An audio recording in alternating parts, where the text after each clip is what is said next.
గత వారం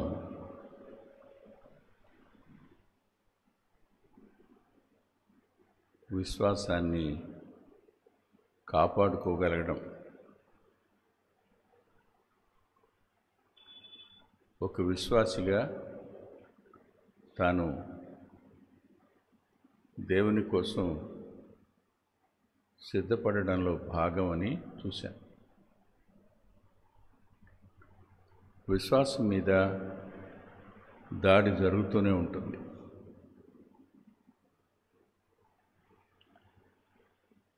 ఈ దాడి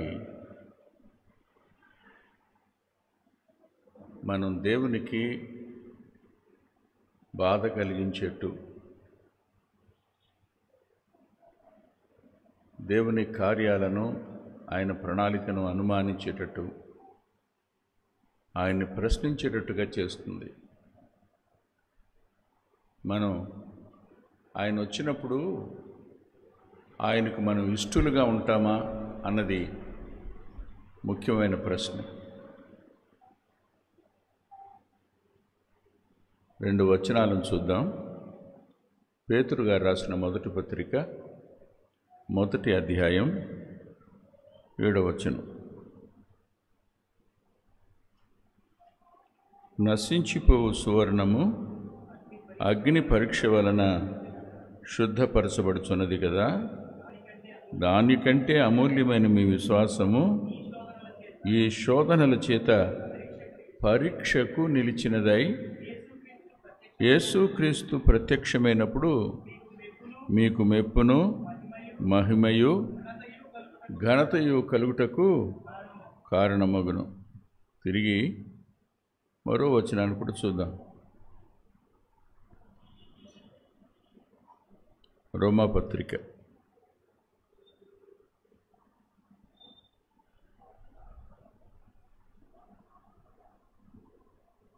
13వ అధ్యాయం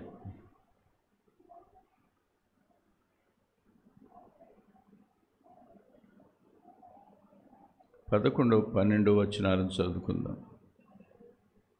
అందరం కలిసి చదువుకుందాం. మరియు మీరు కాలము నెరిగి నిద్ర మేలుకొని వేళైనదని తెలుసుకొని అలాగూ చేయుడి. మనము విశ్వాసులమైనప్పటికంటే ఇప్పుడు రక్షణ మనకు మరి సమీపముగా ఉన్నది. రాత్రి చాలా గడిచి పగలు సమీపము ఉన్నది కనుక మనము అంధకార క్రియలను విసర్జించి తేజస్ సంబంధమైన ఉద్యోగకరణములను ధరించుకుందాము. రక్షణ మరీ సమీపముగా ఉన్నది అనే పదం ఆ క్రీస్తు ప్రత్యక్షమైనప్పుడు అనే మాట. ఈ మధ్యకాలంలో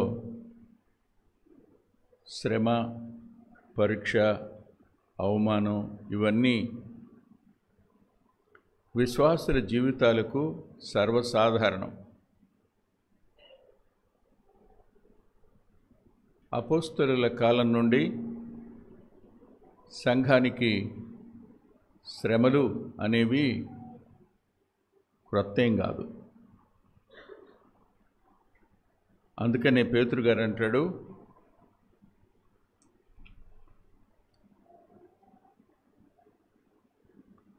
మొదటి పత్రిక 4వ అధ్యాయంలో 12వ వచనంలో, ప్రియులారా, మిమ్మును శోధించుటకు మీకు కలుగుతున్న అగ్ని వంటి మహాశ్రమలను గురించి మీకేదో ఒక వింత సంభవించినట్టు ఆశ్చర్యపడొద్దన్నాడు. ఆ దినాన్ని కూడా శ్రమ, మహాశ్రమ వాళ్ళ జీవితాల్లోకి వచ్చాయి. ఆశ్చర్యపడవద్దు అని చెప్పాడు. కానీ ఆశ్చర్యపడవద్దు అన్న వ్యక్తి ఇస్తున్న వర్తమానం ఏమిటి? అమూల్యమైన మీ విశ్వాసము ఈ శోధనల చేత పరీక్షకు నిలిచినదై. పరీక్షకు నిలిస్తే తప్పనిసరిగా రేపు ఆయన వచ్చినప్పుడు మనం ఆయన వద్ద మెప్పును, ఘనతను, మహిమను పొందుతాం. దేవుడు ఎందుకు అనుమతిస్తాడే ఇలాంటి శ్రమల్ని? విశ్వాసుల కుటుంబాలకు ఎందుకు వస్తాయి? ఈ ప్రశ్న చాలా చోట్ల అడుగుతూనే ఉంటారు. వై లార్డ్ అలౌడ్ అని. దేవుడు అనుమతించాడు అంటే ఆయన జ్ఞాని కాబట్టి అనుమతించాడు. దేవుడు అనుమతించాడు అంటే శ్రేష్టమైన మేలు నీకు ఇవ్వడం కోసం అనుమతించాడు. దేవుడు అనుమతించాడు అంటే నీవు మరి శ్రేష్టంగా తయారవడం కోసం అనుమతించాడు. అంతే. తెలివి తక్కువడని కాదు, మన కెపాసిటీ ఎంతో తెలియక కాదు. ఒక మాస్టర్కి పిల్లవాడి మేధస్సు యొక్క కెపాసిటీ ఎంతో తెలుసు. తల్లిదండ్రులకు తమ పిల్లల యొక్క సామర్థ్యత ఎంతో కొంత తెలుసు. అదే రీతిగా మనల్ని సృజించినవాడు, మనల్ని రక్షించినవాడు, ఆయనకి సమస్తం తెలుసు, తెలియకుండా ఏం లేదు. అయితే శ్రమ వద్ద మనం నిజంగా వెలువెల్లాడిపోతాం. మరి ఎందుకు ఆయన అనుమతించాడు అంటే, ఒక్కసారి మీరు ఆదికాండం 22 జ్ఞాపకం చేసుకోండి. అబ్రహాము జీవితంలోనికి ఆ సంఘటనను ఎందుకు అనుమతించాడు? అబ్రహాము ఎలాంటి మానసిక పరిస్థితి గుండా ప్రయాణం చేస్తుంటాడు? బలిపీఠం మీద తాను ప్రేమించిన వాడిని, తనకున్న ఒక్కడిని ఎందుకు పెట్టాడు? పెట్టమన్నాడు దేవుడు. పరీక్ష కాదా? మానసికమైన వ్యధ కాదా? అది అతని విశ్వాసమే లేకపోయి ఉంటే అతని పరిస్థితి ఏమైపోయేది ఒకసారి ఆలోచించండి. లోకం ఖచ్చితంగా మన అంతరంగానికి సందేహాలను రేపుతుంది. మీకే ఎందుకు వస్తాయి కష్టాలని, అసలు నీకెందుకు వచ్చినాయని, నీ జీవితానికి ఎందుకు అనుమతించడం జరిగిందని గుర్తుపెట్టుకోండి. No believer is perfect on earth. ఏ విశ్వాసి భూమి మీద పరిపూర్ణుడు కాడు. ప్రతి వ్యక్తి జీవితంలోనూ లోపాలుంటాయి. ఆయన ప్రయత్నం ఏమిటి? అది ముడతైన, డాగైనా, కళంకమైన, అట్టిది మరేదైనను లేక కదా, ఆయన ఎదుట నిలబెట్టుకోవాలనేది ఆయన తపన. అందుకోసం అనుమతిస్తాడు ఆయన. దాన్ని మనం అర్థం చేసుకోము. పైగా బయట నుంచి వచ్చే మాటలు, మనకు వినపడే వర్తమానాలు మనల్ని విశ్వాసంలో ఉండనివ్వకుండా నెట్టేసే ప్రయత్నాలు అపవాది చేత జరుగుతూ ఉంటాయి. ఆయన వచ్చిన చిక్కంతా ఏంటంటే, దేవుడు కూడా మౌనంగా ఉంటాడు. దేవుడు కూడా మౌనంగా ఉంటాడు. ఏమీ పట్టించుకోనట్టే కనబడద్ది. అబ్రహాము తన కొడుకుని ఇంటి దగ్గర నుంచి తీసుకుని బలిపీఠం గట్టి పెట్టేంతవరకు దేవుడు ఏమైనా మాట్లాడా? ఎలా ఉంటుందని చెప్పండి. అబ్రహాముకి, ఎస్పెషల్లీ అబ్రహాముకి ఎలా ఉంటుంది? ఏం జరగబోతుందో తెలుసా? తన కొడుకు బ్రతుకుతాడనే ఆలోచన ఏమైనా ఉందా? విశ్వాసంలో ఉంది, తప్పకుండా దేవుడు ఇవ్వగలడని దేవుడి మీద నమ్మకం ఉంది. అది పోగొట్టుకోలే తన చివరి వరకు. కానీ తన చేతులతో తన కొడుకు కాళ్ళు చేతులు కట్టి బలిపీఠం మీద పెట్టి కత్తి పుచ్చుకున్నప్పుడు ఒక తండ్రి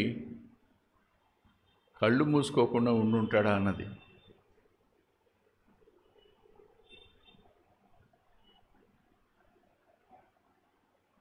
కళ్ళు తెరిచి చూడగలడా అన్నది నా ప్రశ్న. విశ్వాసులకు తండ్రే కానీ నేనైతే అబ్రహాము కత్తి పైకెత్తిన తర్వాత ప్రార్థన చేయటాకనే కళ్ళు మూసుకుని ఉంటాడు. నువ్వు అడిగావయ్యా నీకు ఇచ్చేస్తున్నానని. ఇలాంటి పరిస్థితి ఏర్పడినప్పుడు దేవుడు మౌనంగా ఉంటాడు. దేవుని మౌనాన్ని ఎప్పుడు అపార్థం చేసుకోవద్దు. 97వ కీర్తన దగ్గరికి రండి.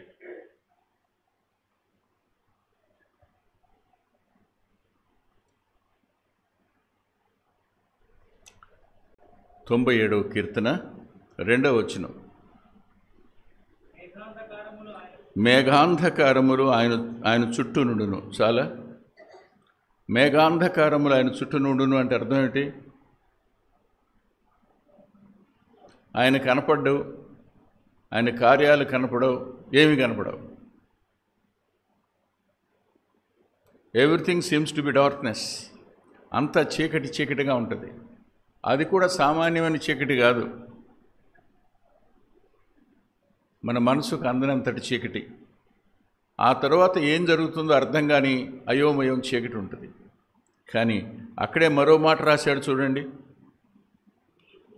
నీతి న్యాయములు. చాలా ప్రస్తుతానికి పరిస్థితులన్నీ చీకటిగా ఉండొచ్చు, కానీ నీతి న్యాయాలు ఆయన సింహాసనానికి ఆధారాలు. అంటే నీతిని న్యాయాన్నే జరిగిస్తాడు ఆయన. మన మనసు ఆయన మీద నుండి ప్రక్కకు తొలగింది అంటే ఖచ్చితంగా నిరాశలో కృంగిపోతాం.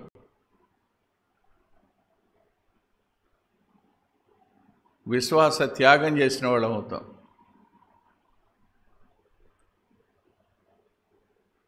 విశ్వాసాన్ని సన్నగిల చేసుకున్న వాళ్ళం అవుతాం.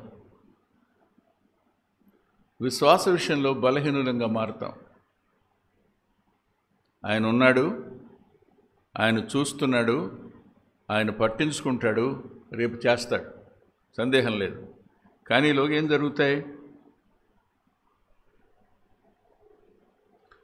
రూత్ ఏ మోర్గాన్ అని ఒక ఆయన ఆంగ్లంలో కవితలు రాస్తాడు. ఆయన రాసుకున్న దాంట్లో ఒక భాగం నేను చదివి వినిపిస్తాను. నాకు దారి కానరాకపోవచ్చు, నాకు దారి కానరాకపోవచ్చు, ఆయనే వెళ్ళేందుకు సంకల్పించాడు. నాకు దారి కనబడకపోవచ్చు, కానరాకపోవచ్చు, కానీ ఆయనే నేను వెళ్ళేందుకు సంకల్పించాడు.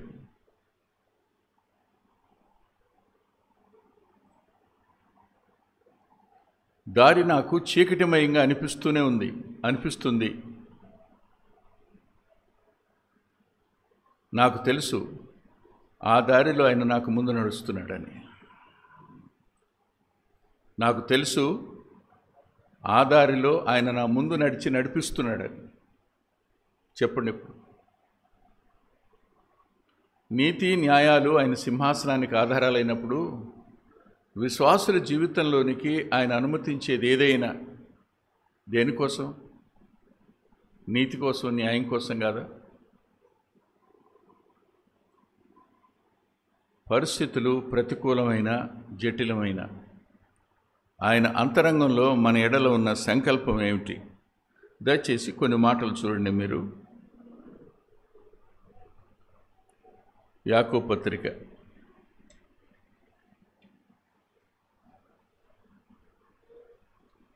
1వ అధ్యాయం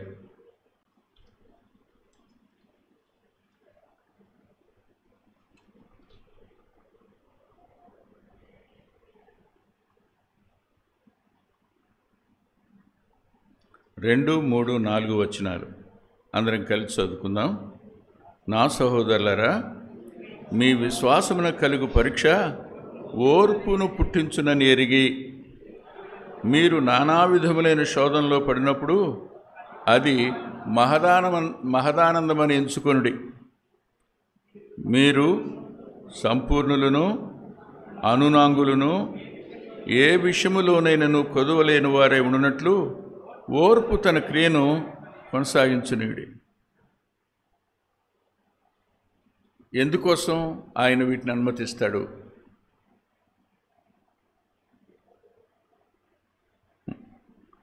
తెలివి తక్కువడే అనుమతించడు ఆయన. మన పరిస్థితి యావత్తు ఆయనకు తెలుసు.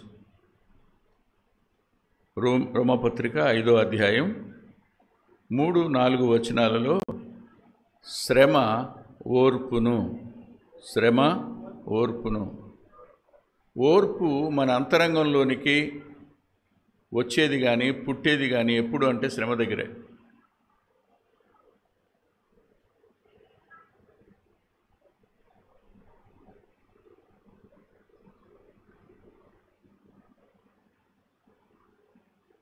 మీరు ఒక వ్యక్తిని అడిగారు అనుకోండి, బాబు అనంతపురంలో ఎలా ఉంటున్నావయ్యా నువ్వు అని, లేకపోతే రామగుండంలో ఎలా ఉంటున్నావయ్యా నువ్వు అని అడిగారు అనుకో. సార్ నేను ఆఫ్రికా నుండి వచ్చానంటే మాట్లాడు. అనంతపురంలో ఎలా ఉండగలుగుతున్నావు, రామగుండంలో ఎలా ఉండగలుగుతున్నావు అని అంటే, సార్ నేను ఆఫ్రికాలో ఉండి వచ్చానండి అని అంటే అర్థమైందా మీకేమైనా? దేవుడు అందుకే అనుమతిస్తాడు. వ్యక్తిగత శ్రమల దగ్గర మనం నిలబడకపోతే రేపు ప్రభువు కోసం వచ్చే శ్రమల దగ్గర మనమే నిలబడతాం. అవి మహిమకు కారణాలు, అవి ఘనతకు కారణాలు, అవి రేపటి దినం దేవుని ప్రశంసకు కారణాలు. అందుకే అనుమతిస్తాడు ఆయన. ఓర్పు అనేది ఒక అద్భుతమైన లక్షణం. మనం త్వరగా రియాక్ట్ అవుతాం, త్వరగా మాట నేస్తాం, త్వరపడి అపార్థం చేసుకుంటాం, త్వరపడి నోరు జారుతాం. కానీ ఓర్పు ఎంత గొప్పదో ప్రసంగి గ్రంథంలో రాస్తాడు చూడండి.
పదో అధ్యాయం 4వ వచనం చివరి భాగం. ఓర్పు గొప్ప ద్రోహ కార్యములు జరగకుండా చేయను. ఓర్పు గొప్ప ద్రోహ కార్యాలు జరగకుండా చేస్తుంది. 10:4 చివరి భాగం.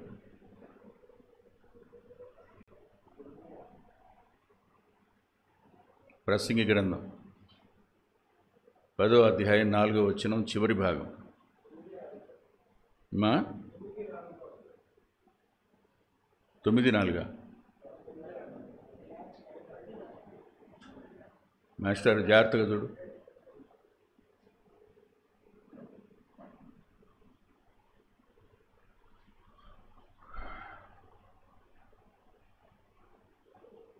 విశ్వాసులమే కానీ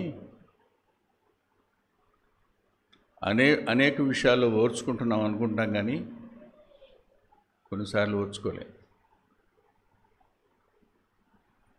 ఖచ్చితంగా మాట సారుతాం. అది దేనికి దారి తీస్తుందో మనకు తెలియదు.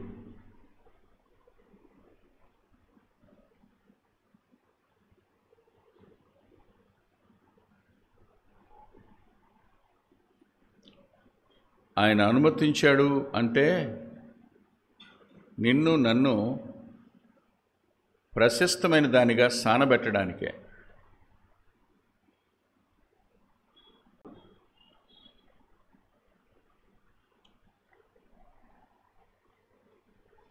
నాకు తెలిసిన ఓ మంచి వ్యక్తి ఉండేవాడు. ఇప్పుడు లేడు, ప్రభు దగ్గరికి వెళ్ళిపోయాడు. ఆయన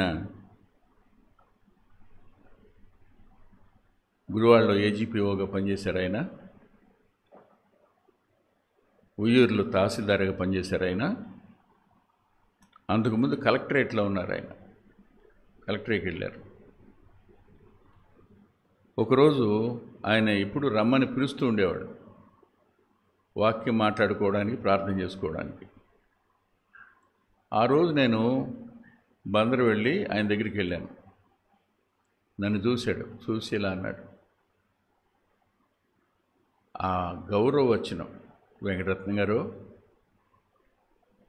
గోదావరి ఆయన వెంకటరత్నం గారు, దేవుడు ఒక రాతికి సానబెడుతున్నాడండి.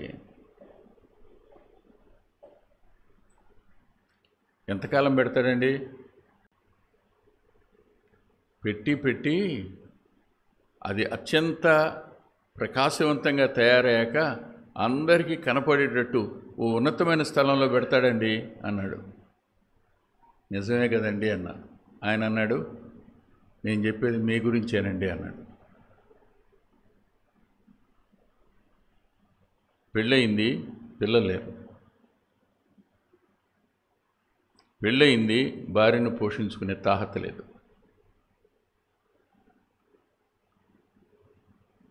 అవమానమే. వాక్యం చెప్తుండేవాడిని, ఎక్కడికి వెళ్ళినా ఎవరి దగ్గర డబ్బులు తీసుకునేవాడిని కాదు. ఇంటికి వచ్చి భోజనం చేసేవాడిని. నేను, పొలాలు, నా డ్రెస్. ఇదెంతకాలం?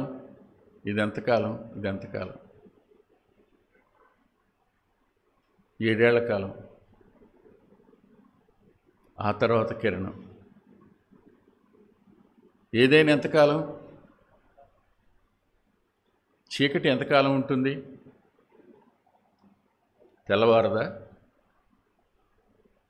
ఈలోగా మనకేం నేర్పుతాడైనా? ఓర్చుకోవటం నేర్పుతాడు ఆయన.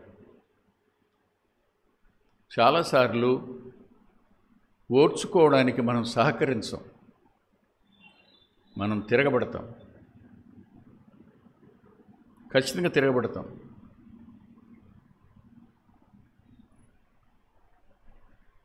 తిరగబడి ఐగుప్తును ఆశ్రయించిన సందర్భాలు ఇశ్రాయేలు చరిత్రలో ఉన్నాయి, యోధా చరిత్రలో కూడా ఉన్నాయి. దేవుణ్ణి కాకుండా లోకాన్ని ఆశ్రయించిన. వాస్తవానికి విశ్వాసం అనేది లోకాన్ని గెలిచేందుకు మనకు ఇవ్వబడిన ఆయుధం. లోకమును గెలిచిన విజయం మన విశ్వాసమే అని ప్రియుడైన యోహాను తన మొదటి పత్రికలో రాసిపెట్టాడు. కానీ మళ్ళా మనం లోకాన్ని ఆశ్రయిస్తాం పరిష్కారం కోసం. ఓర్పు లేకపోవడం వల్ల జరిగే పని. ఓర్చుకుంటూనే ఉంటే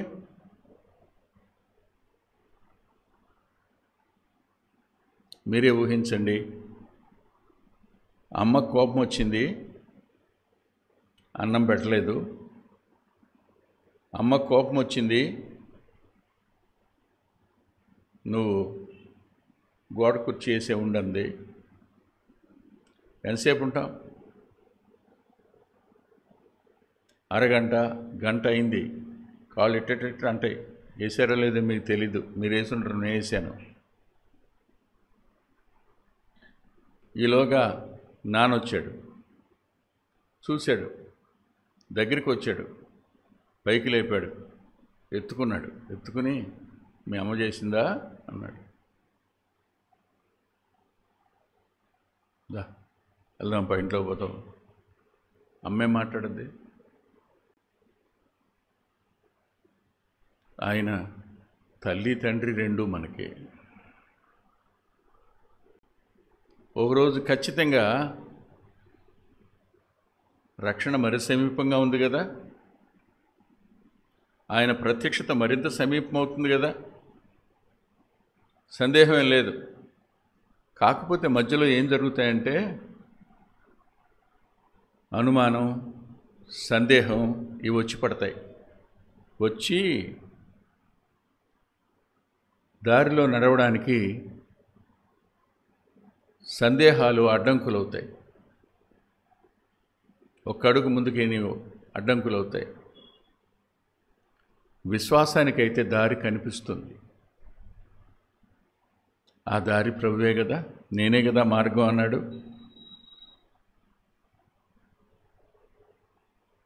సందేహం ఎప్పుడు కారు చీకటి రాత్రినే చూస్తుంది, కానీ విశ్వాసం మధ్యాహ్నపు వెలుగు చూసే కన్ను ఉంటుంది విశ్వాసానికి. సందేహం ఒక్క అడుగు ముందుకు వేయనివ్వదు, విశ్వాసం నిన్ను శిఖరాగ్రం మీద అడుగు పెట్టేటట్టు చేస్తుంది. సందేహం ప్రశ్నిస్తూ పరిష్కారం అవుతుందని నమ్మేవాడు ఎవడంటది? విశ్వాసం అంటుంది నేనే అని. నేనే నమ్ముతాను. ఈ స్ట్రగుల్ విశ్వాసుల అంతరంగాలలో ఎప్పుడూ ఉంటుంది. అదేదైనా కావచ్చు, ఫిజికల్ స్ట్రెయిన్ కావచ్చు, మెంటల్ స్ట్రెయిన్ కావచ్చు, సైకలాజికల్ స్ట్రెయిన్ కావచ్చు, ఫైనాన్షియల్ స్ట్రెయిన్ కావచ్చు, సోషలాజికల్ స్ట్రెయిన్ కావచ్చు, ఏదైనా కావచ్చు. వీటన్నింటి మధ్యలో మనకు ఓర్పు నేర్పడం అనేది ఆయన ఆలోచిస్తున్న ఉద్దేశం. ఓర్పుకు సరైనటువంటి ఒక వ్యక్తి ఎవరు అంటే పాత నిబంధనలో యోబు, క్రొత్త నిబంధనలో మన ప్రియరక్షకుడే. ఇప్పుడు ఒక ప్రశ్న, యోబుకు శ్రమలు రావడానికి కారణం ఏంటి?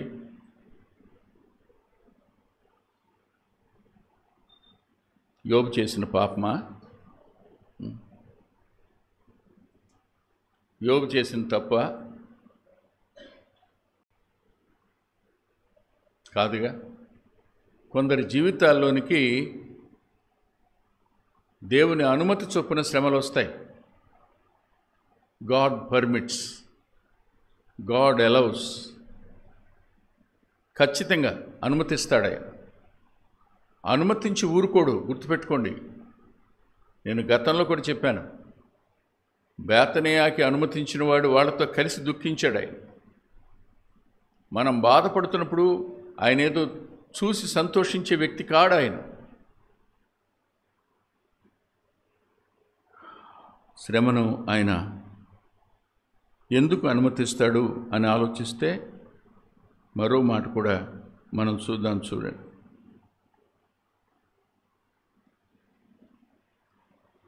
పేతురు రాసిన మొదటి పత్రికలోనే ఇందాక చదువుకున్న వచనం,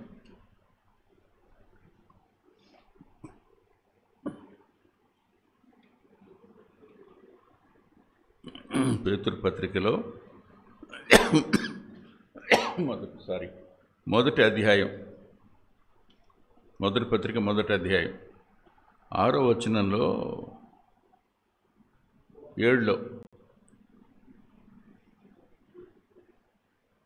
నశించిపోవు సువర్ణము అగ్ని పరీక్ష వలన శుద్ధపరచబడుతున్నది కదా, దానికంటే అమూల్యమైన మీ విశ్వాసము ఈ శోధనల చేత పరీక్షకు నిలిచినదై. ఆగండి,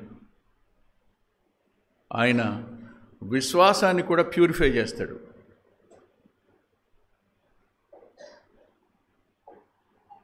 ఇవాళ ఎటు చూసినా రాత్రిపూట కూరండే సిస్టర్స్ ఉన్నారా? ఇంకా భర్తలే వండనివ్వట్లేదంట. వద్దులే అమ్మాయి, నేను వెళ్ళి తెస్తాను బయటికి వెళ్ళి. ఆర్డర్ ఇస్తే చాలు వచ్చేస్తాయి, వద్దులే.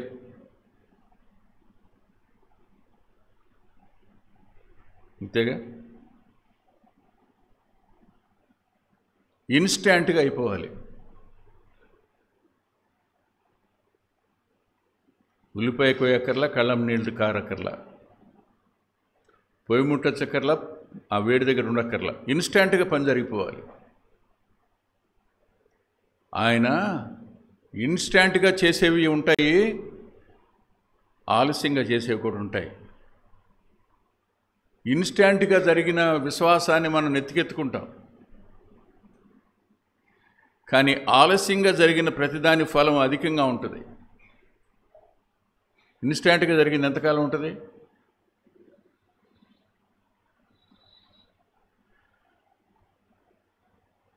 చాలామందికి అద్భుతాల మీద విపరీతమైన వ్యామోహం, మామూలు వ్యామోహం కాదు. ఎక్కడ చూసినా అదే కదా సాక్ష్యాలు. ఉయ్యూరులో సంఘటన జరిగింది, చెప్పాను ఇదివరకు ఒకసారి. ఉయ్యూరు ఊళ్ళోకి ఎంటర్ అవుతుండగా కుడి చేతి ప్రక్కన ఒక గుడి ఉంటుంది. గుడి వెనకాలందరూ కూడా స్లమ్ ఏరియా అనమాట అది అప్పట్లో. అందులో ఒక కుర్రాడు హాస్పిటల్ అన్ని తిప్పారు, ఏం బాగావలా, బతకడి తీసుకెళ్ళిపోండి అన్నారు.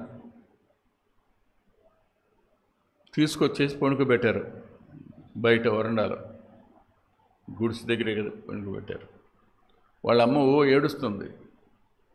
ఎవరో పాస్టర్ గారు వెళ్తా ఆగి, ఏంటమ్మా ఏడుతున్నారని వెళ్ళాడు. అయ్యా, మా అబ్బాయి చచ్చిపోతాడని చెప్పారు, ఇది లేదు ఏమీ లేదు, ఇప్పుడు తెచ్చి 3 రోజులు, ఇంకాసేపు బతుకుతాడో ఏమోనయ్యా, చచ్చిపోతాడు అనుకుంటున్నాము అంటే, ప్రార్థన చేయనమ్మా అని. సేమ్ ఆయన మోకరించి ప్రార్థన చేశాడు, వెళ్ళిపోయాడు. ఆయన ఎవరో కూడా వాళ్ళకి తెలియదు. అరగంటకి ఇతను కూర్చుని నాకు ఆకలి అవుతుంది, అన్నం పెట్టండి అన్నాడు. మనసు మంచి లేచినోడు. వాళ్ళమ్మ సంతోషపడి అన్నం పెడుతుంది. వాళ్ళ నాన్న పొగాకు తీసి ఇంత పెద్ద చుట్టుకుని కూర్చుని, ఇంతవరకు వాడిన మందులు ఇప్పుడు ఉపయోగపడ్డాయి అన్నమాట అమ్మాయి అన్నాడు.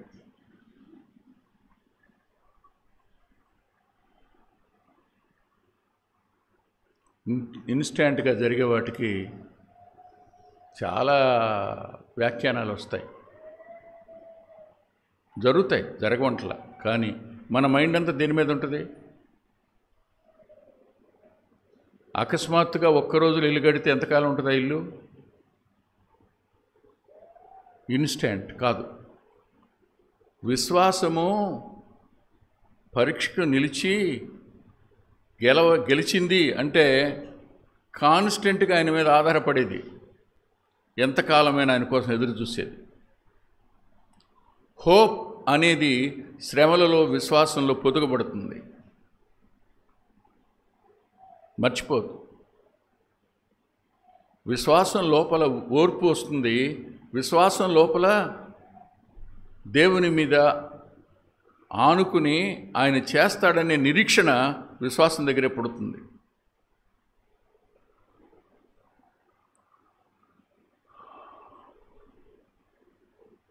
దినాలు గడిచే కొద్దీ మెల్లమెల్లగా అసహనానికి లోనవుతాం. ఎంతకాలం అంటాం? బైబిల్ మూసే బుద్ధి అవుద్ది, మోకాళ్ళ మీదకి వెళ్ళబుద్ధి కాదు, మందిరానికి రాబుద్ధి కాదు. కారణం, ఎంతకాలం ఓర్చుకోవాలి, ఎంతకాలం సహించాలి, ఎంతకాలం?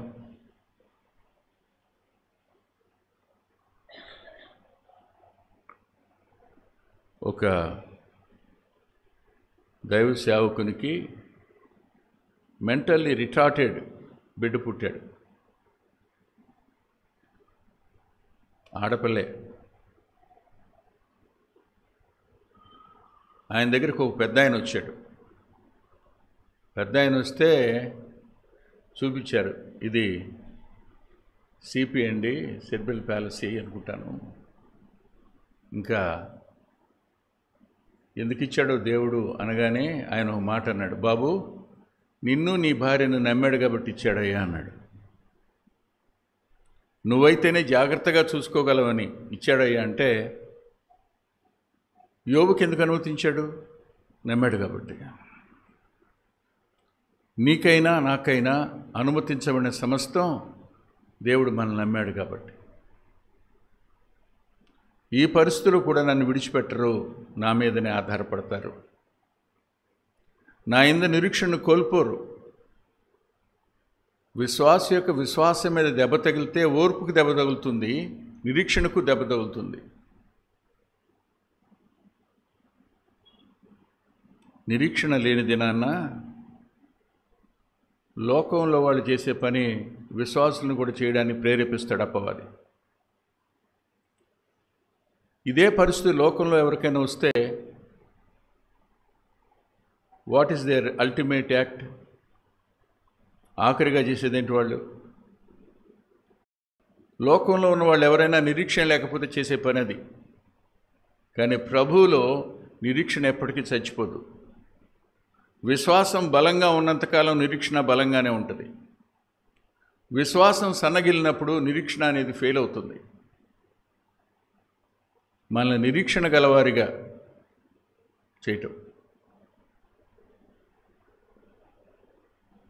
నేను పుస్తకాలు బాగా చదివేవాడిని.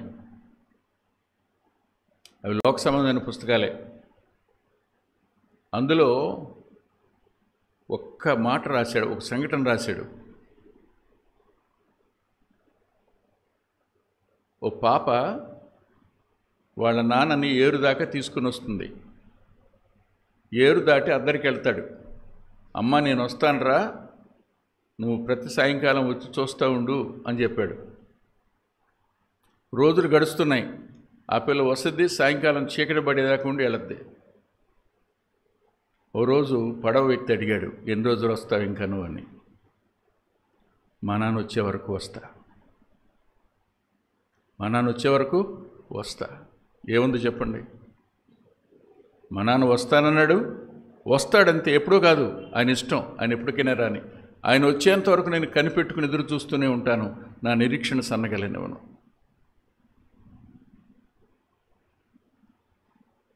ఈ తరహా విశ్వాసంలోనికి మనల్ని తేవడానికే దేవుడు నిందనైనా, అవమానాన్నైనా, శ్రమనైనా, పరీక్షనైనా అనుమతిస్తాడు. ఆయన ఊరకిని అనుమతించేవాడు కాదు. There is a plan and purpose behind every suffering. అందుకని అంటాడు, ప్రస్తుతానికి సమస్త శిక్ష దుఃఖకరంగానే ఉంది, కానీ అది ఏ ఫలం ఇస్తుంది అంటాడు?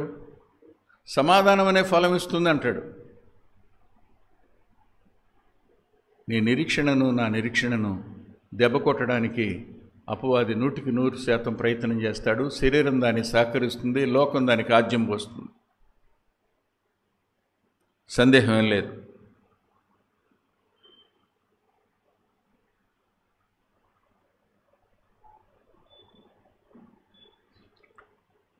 శ్రమ అనుమతించడానికి మరో కారణం కూడా నేను చూపిస్తాను, చూడండి. దినవృత్తాంతాలు 2వ గ్రంథం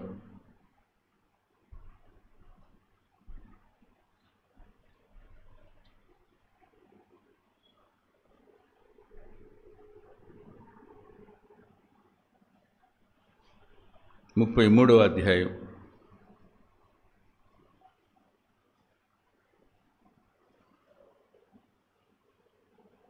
12వ వచనం. అందరం కలిసి చదువుకుందాం. అతడు శ్రమలో ఉన్నప్పుడు తన దేవుడైన యెహోవాను బ్రతిమాలుకొని తన పితరుల దేవుని సన్నిధిని తాను బహుగా తగ్గించుకున్నాడు. శ్రమలో ఏమి నేర్చుకుంటాం? ప్రేయర్. బ్రతిమాలి అన్నామే. విజ్ఞాపన చేయటం వేరు, ప్రార్థన చేయటం వేరు, యాచించడం వేరు. యాచన అనే ప్రార్థన కూడా ఉంది. ఎక్కడ నేర్చుకుంటాం?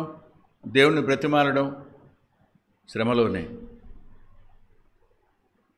ఇక్కడ ఈ వచనంలో నిగూఢంగా ఒక సత్యం ఉంది. ఆ సత్యాన్ని చెప్తాను.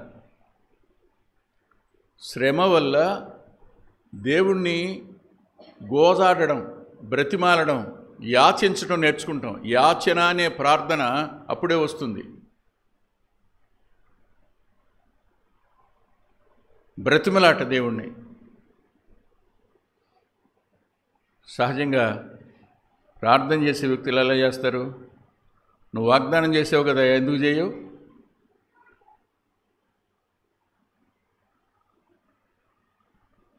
దేవుణ్ణి డిమాండ్ చేసేది ప్రేయర్ అవుతుందా? అవదు కదా. డిమాండ్ ఎవరు చేస్తారు చెప్పండి? ఎవరు చేస్తారు? డిమాండ్ చేసేది ఎవరు? కిడ్స్. నువ్వు నాకు చాక్లెట్ కొనకపోతే ఊరుకోని అంటది. ఏం చేస్తుంది? ఏం చేస్తుందండి? సహజం. ఎదగని వాడికి తెలిసింది అదే. ఎదిగినవాడు దేవుణ్ణి బ్రతిమాలడం నేర్చుకుంటాడు, యాచించడం నేర్చుకుంటాడు. ఇక్కడ మనష్షే బ్రతిమాలడం నేర్చుకున్నాడు. హిజ్కియా కుమారుడు మనష్షే.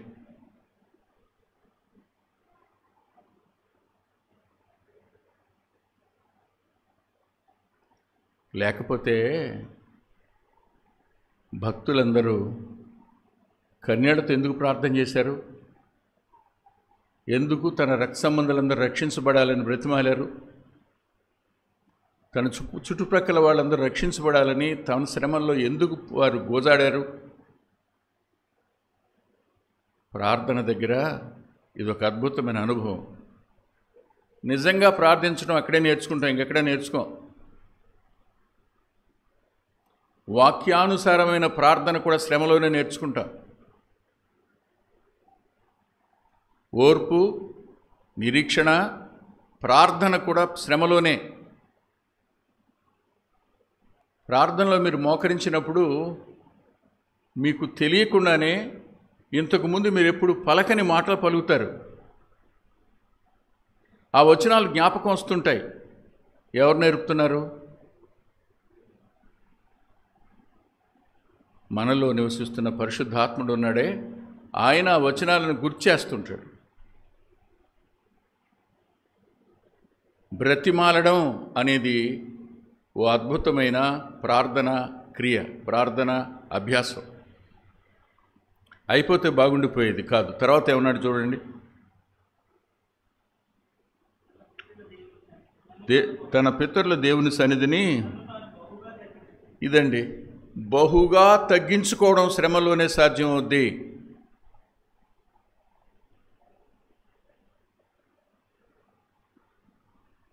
ప్రతి వ్యక్తిలోనూ ఎడమెంట్ నేచర్ ఉంటుంది.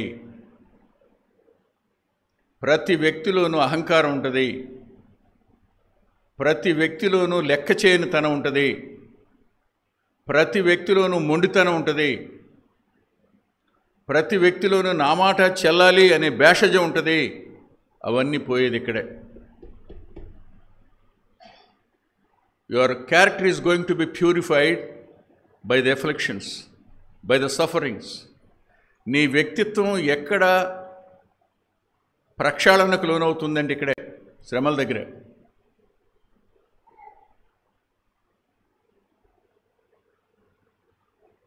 మనిషి ఎలా జీవించాడో మీరు వెళ్ళి చూడండి ఒకసారి. తన తండ్రికి పూర్తి భిన్నంగా. 33వ అధ్యాయం 1వ వచనం చూడండి. మనిషి ఏలారంభించినప్పుడు 12 ఏండ్ల వాడు ఆగుదాం. ఎప్పుడు వచ్చాడు? హిజ్కియా చనిపోయిన తర్వాతేగా. ఆయుష్ ఎంత అడిగాడు హిజ్కియా? అడగల. దేవుడు ఎంత ఇచ్చాడు? 15 ఏళ్ళు ఇచ్చాడు. 2 ఏళ్ల తర్వాత పుట్టాడనమాట. హిజ్కియాకు కలిగింది ఏదైనా ఉంటే వంశం నిలబడడం ఒకటే జరిగింది. ఇతను ఎలాంటి వాడిగా మారాడు? మీరు చదవండి, దినవృత్తాంతాల గ్రంథం చదవండి, స్పష్టంగా అర్థమవుద్ది. రాజుల 2వ గ్రంథం చదవండి, స్పష్టంగా అర్థమవుతుంది.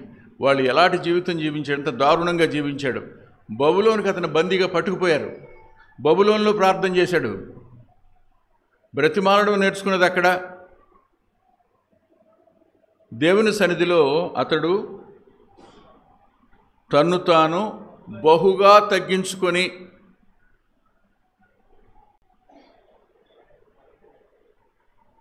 రక్షించబడిన తొలి దినాల్లో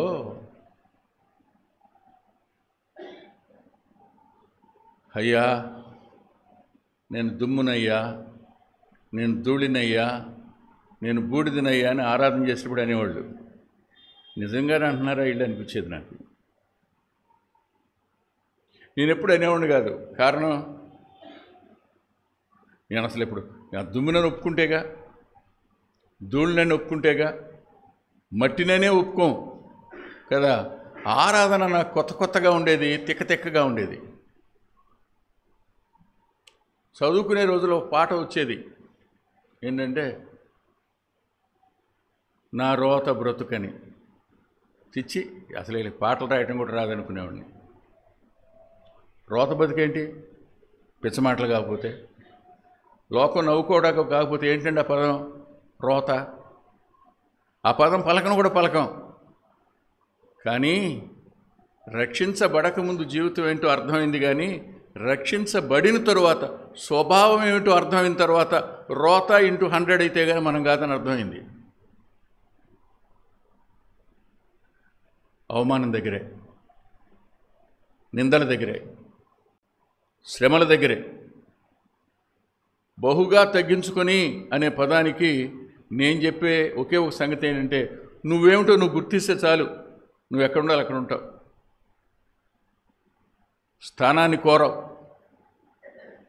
నోటికి ఏ మాట వస్తే ఆ మాట మాట్లాడవు. నీ వ్యక్తిత్వం క్రీస్తు రూపంలోనికి రావడానికి కారణం అవుతుంది శ్రమ. విచిత్రం చెప్పనా, ఇందాక చెప్తానన్నాను కదా. సామెతల గ్రంథకర్త ఒక మాట అంటాడు.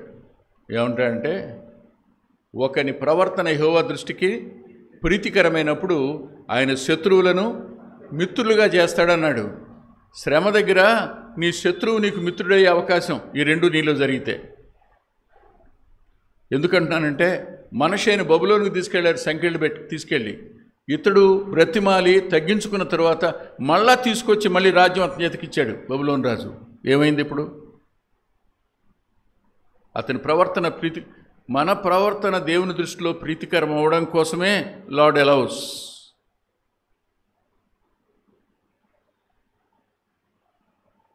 మనం దేవునికి ఇష్టంగా బతుకుతున్నామా?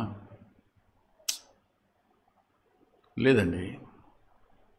ఒకసారి ఆ రొట్టెను జ్ఞాపకం చేసుకోండి, ద్రాక్షరసాన్ని జ్ఞాపకం చేసుకోండి. ఆయన శరీరం, ఆయన రక్తం. ఆయన ఎంత ఓర్చుకున్నాడో చెప్తారా మీరు?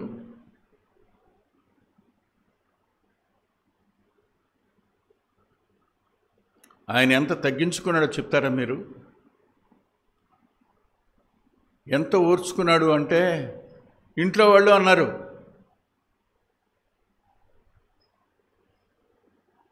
ఆ ఇంట్లో పుట్టబట్టేగా.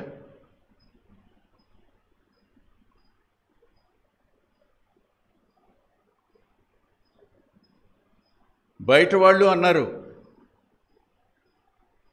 సృజించింది ఎవరు?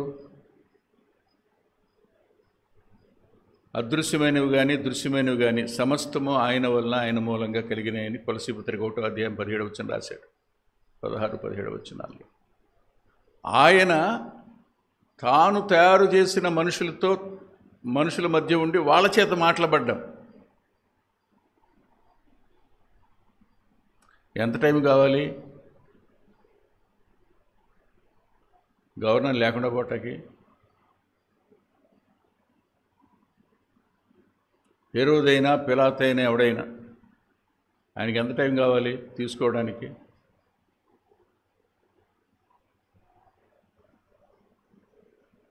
How much time God needs to punish you? నిన్ను శిక్షించడానికి దేవునికి ఎంత టైం కావాలి?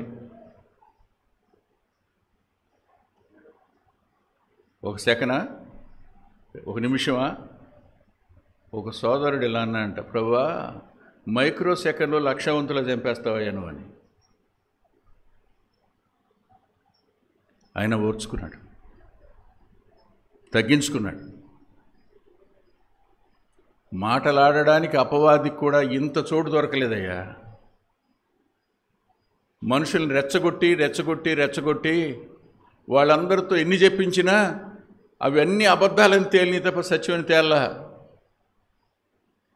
మోపబడిన సమస్తం అబద్ధం అనే సత్యం గబతా స్థలం దగ్గర నిరూపించబడింది. ప్రభువుకే తప్పనప్పుడు నీకు నాకు ఎగ్జంప్షన్ ఉంటుంది అనుకుంటున్నారా? ఆయన రాబోతున్నాడు. ఆయనను ఎదుర్కొనేది సంఘం. ఆ సంఘంలో నువ్వు నేను ఉన్నాం. ఆ దేహానికి అవయవాలం. మనల్ని ఆయన ఏ తర్ఫీదు గుండా తీసుకుని వెళ్తాడు, ఏ పరిస్థితులు కూడా నడిపించుకుంటూ వెళ్తున్నాడు, ఇవన్నీ మనలోనికి రావాలి అన్నది ఆయన ఉద్దేశం. ఇలా మారాలి అన్నది ఆయన కోరుకున్న సంగతి. అంతేగాని ఆయన చేతగాకో జ్ఞానిగాకో తెలివితేటలు లేకో కాదు.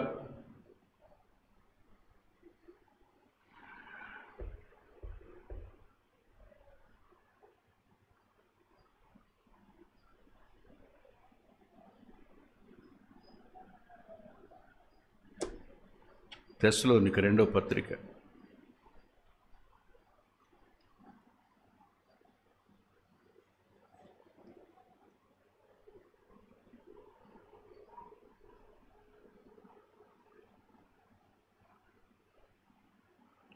1వ అధ్యాయం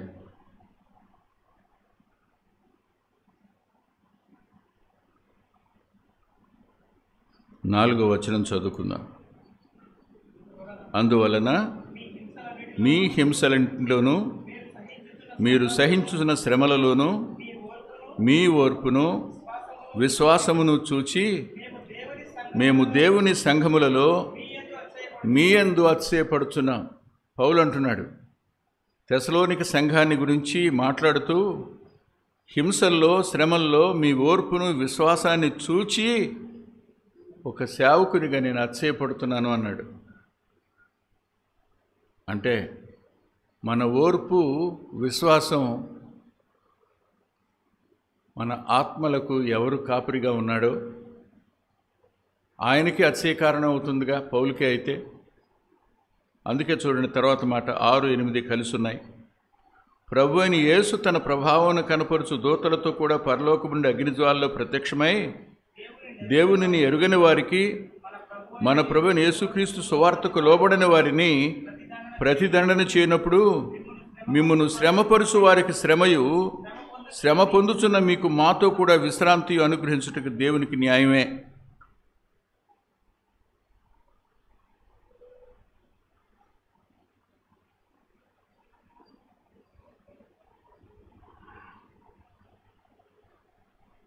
శ్రమ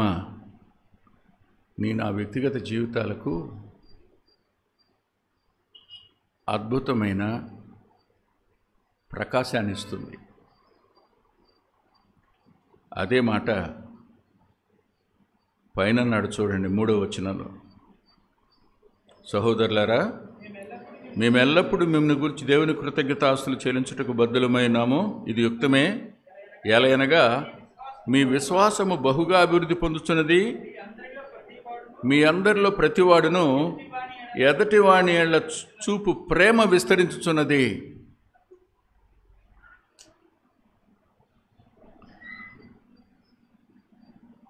శ్రమలో ఉన్న వాళ్ళని గాయపరచదు ప్రేమ,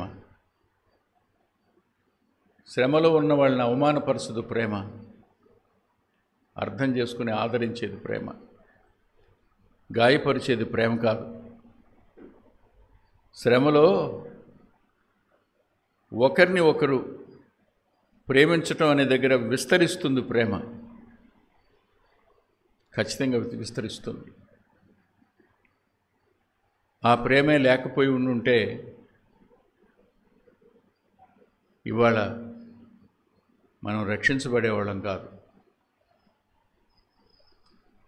అది ప్రేమ సువార్త మన దగ్గరికి వచ్చింది. రక్షణ సువార్తగా మన జీవితంలో కార్యం చేసింది. సమాధాన సువార్తగా మన అంతరంగంలో సమాధానం నిలిపింది. మహిమా సువార్తగా రేపు నిత్యత్వంలో మహిమకు మనల్ని వారసులుగా చేస్తుంది. ఆ ప్రేమ ప్రభువులో స్పష్టంగా కనపడుతుంది. చాలా బాధ పెట్టినా, ఎంత గాయపరిచినా, ఓ పిల్లవాడు ఇలా అన్నాడు, అంకుల్ నాకు తప్పదుగా, నేనే చూడాలిగా. ఎందుకని? ప్రభు తెలుసు కాబట్టి, కొంచెం ప్రభు తెలుసు కాబట్టి నేనే చూడాలిగా. నేనే పట్టించుకోవాలిగా, నేనే వాళ్ళని ఆదరించాలిగా, నేనే నిలబడాలిగా. దేవుడు నిలబడ్డా దేవుడు వదిలేస్తాడా? వదిలేయడు కదండి. శ్రమను అనుమతించాడు. ఒకానొక రోజు నువ్వు కూడా పువ్వుల్లో అందాన్ని చూడగలుగుతావు.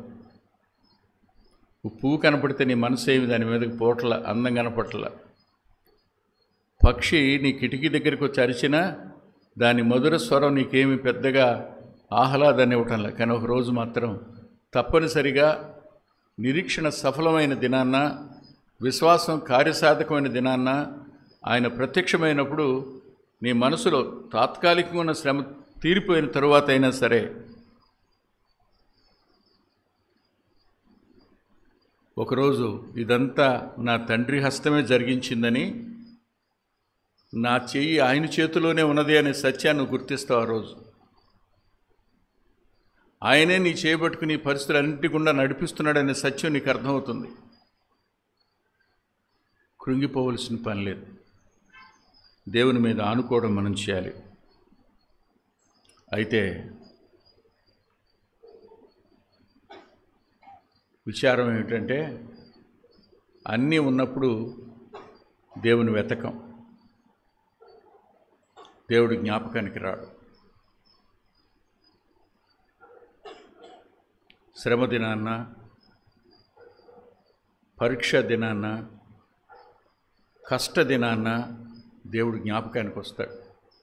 ప్రభువే ఆ మాట అన్నాడు చూడండి, హోషేయ గ్రంథం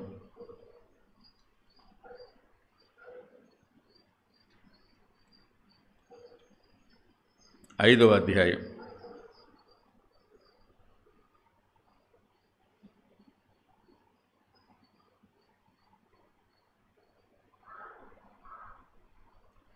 14వ వచనం చూడండి. ఏలయనగా 14-15 వచనాలు. ఎఫ్రాయిమీలకు సింహము వంటి వాడును గాను, యోధా వారికి కొదమ సింహము వంటి వాడుగాను నేనుందును.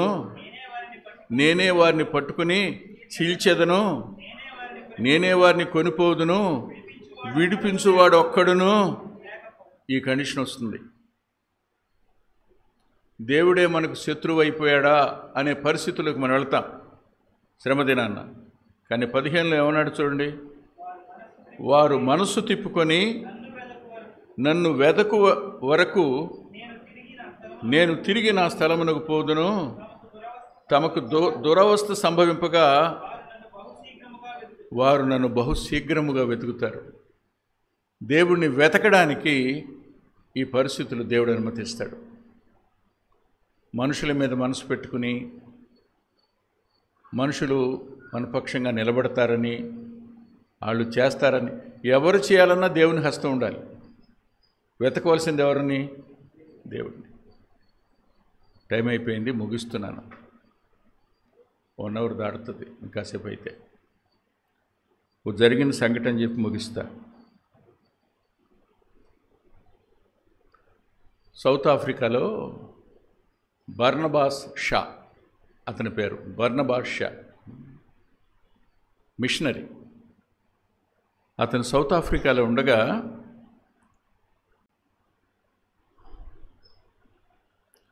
కేప్ టౌన్లో ఉండేవాడు. కేప్ టౌన్ దగ్గర ఉండేవాడు. ఇక్కడ నువ్వు సువార్త ప్రకటించడానికి వీల్లేదని చాలా బాధలు పెట్టి వెళ్ళిపోమన్నారు. ఒక ఎడ్ల బండి వాడు కొనుక్కుని, ఎద్దు బండి, ఒంటెద్దు బండే కాబోలు కొనుక్కుని, భార్యని పిల్లల్ని సామాన్లు ఎక్కించుకుని ఎవరైనా చేర్చుకుంటే అక్కడ ఆగుదామని బయలుదేరి వెళ్తూ ఉన్నాడు. సుమారుగా 200 మైల్స్ ట్రావెల్ చేశారు వాళ్ళు. పగలు రాత్రి ఆగి ప్రయాణం చేయటం. ఎవరూ చేర్చుకునేవాళ్ళు ఎవరో కనపట్ల. 200 కిలోమీటర్స్ వెళ్ళాక ఒకరోజు రాత్రి అక్కడ ఆగారు. వాళ్ళకి అలాంత దూరంలో ఒక గుంపు ఉన్నారు. ఆ గుంపుకు చెందిన వాళ్ళని హటెంటాట్స్ అంటారు. ఆ గుంపుకు ఒక నాయకుడు ఉన్నాడు. ఈయన వెళ్ళి ఆ నాయకుడితో మాట్లాడాడు. మాట్లాడితే మేము కేప్ టౌన్కి వెళ్తున్నామండి, ఎవరైనా ఒక మిషనరీ ఉంటే మా దగ్గరికి రమ్మని, మాకు సాయం చేయమని, మాకు దేవుని గురించి చెప్పమని మేమందరం బ్రతిమాలటకు వస్తున్నామండి అన్నాడు.